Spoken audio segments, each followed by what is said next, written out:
देखिए दुबे जी, जी जो आजकल एक नया कानून आया है उसके बारे में शायद आपको पता होगा। जी। यूसीजी एक्ट, हाँ ये जी। क्या है, इसके बारे में कुछ बताएंगे आप?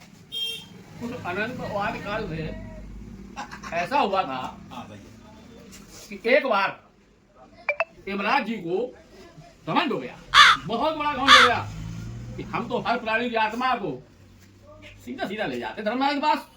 कि यमराज जी का घमंड था। हम जैसे बेवकूफों ने क्या सोचा भाई, कुछ लोगों ने बताया कि यमराज जी ही आत्मा को ले जाते हैं, तो हमने सोचा कि आत्मा तो जाएगी ही,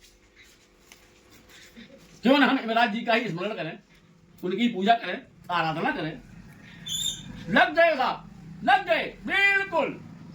एक दिन, 2 दिन पूजा पाठ, हवन प्रसाद, फटाफट सिर्फ यमराज जी के लिए। क्यों? कि मेरी आत्मा तो किसी प्रकार से परमात्मा को मिले। सही बात। तीसरे दिन, हे प्रभु, मेरी तपस्या सफल हुई।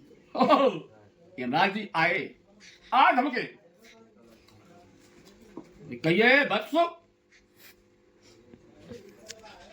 क्या समस्या है? हे प्रभु, मेरी कोई समस्या नहीं है। हमने तो सुना था कि आप आत्माओं को परमात्मा से मिला देते हैं और यहाँ से आत्मा ले जाते हैं। नहीं, हाँ बिल्कुल सत्य है। यमराज जी बोले बिल्कुल सत्य है, बिल्कुल सत्य है। महामानव बोले यमराज। यमराज महामानव, तुमने मेरी तपस्या की, मैं तुमसे बहुत प्रसन्न हूँ, संतुष्ट भी हूँ, बहुत प्रसन्न भी हूँ, और उसके बदले में हम तुम्हें आप 3 वरदान हमसे मांग सकते हैं। ये खुश के लिए नहीं थे कि हमने उनके वोट डाले थे। अच्छा। 3 दिन बराबर हमने मताधिकार का प्रयोग किया अपना। इसके बदले यमराज हमसे खुश हुए। मांगिए 3 वरदान बस। बिल्कुल सा, बिल्कुल मांगे। पहला वरदान मांगिए। हमने उससे इतना ही कहा कि हे प्रभु, पहला मेरा वरदान, जो आप अपने वाहन पे आए हैं बैठ के, वाहन पे यानी आपका वाहन तो सिर्फ भैंसा है, भैंसा। हाँ भैसा। उस समय आपके भैंसे के सींग में थोड़ा रख रहा हूं, पूरा व्यंजन। उस समय भैंसे के सींग आपके बिल्कुल ऐसे थे, सतर्क सीधे, भैंसे के सींग थे।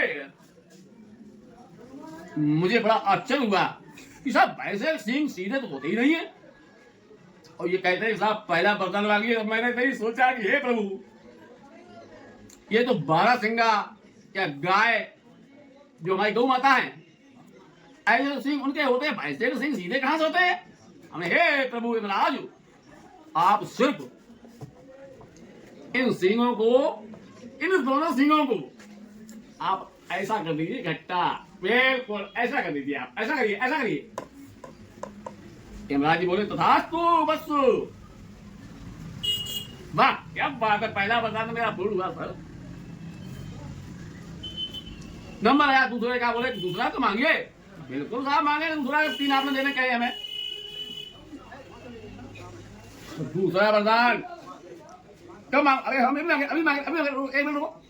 उनको बहुत जल्दी थी, क्योंकि जाना सामान धर्म के पास, कि हमें मांगने में देरी थी, हमें नहीं था। दूसरा वरदान तो हम मांग ही रहे। और अभी तो रुको, क्लाइमैक्स अभी बाकी है। आप दोगे तो तथास्तु। हमने साहब इन दोनों सिंहों को हमने जुड़वाया था, उसके ऊपर आप बैठ जाइए। धर्मराज को बहुत बड़ा संकोच हुआ। धर्मराज बोले ओहो, ये तो महामानव है, ये तो मोदी से भी बड़ा दिखाई दे रहा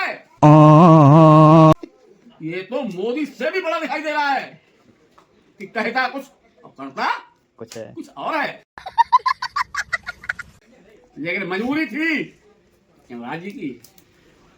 बोले तथास्तु, अपनी बैठ जाइए।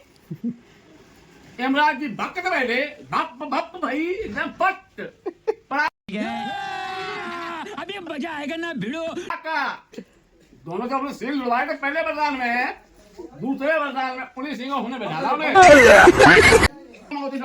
वो जल्दी करो। अरे तीसरा वरदान मांगो। हमने हे तथास्तु, हे प्रभु, हे यमराज, तीसरा वरदान ये मेरा है, ये दोनों आपके भैंसे के सिंह हैं, जैसे तैसे कर दो, बस हमें कुछ नहीं चाहिए। हे मोदी, आप क्या उसी यमराज की कैटेगरी में जा रहे हो? हम सबर समाज से हैं, अगर जोड़ना जानते हैं, परेशान हो अगर जोड़ना जानते हैं तो फाड़ना भी जानते हैं। बहुत बढ़िया। मोदी, जो दिए तो आर्य भी 1 मिनट में बिना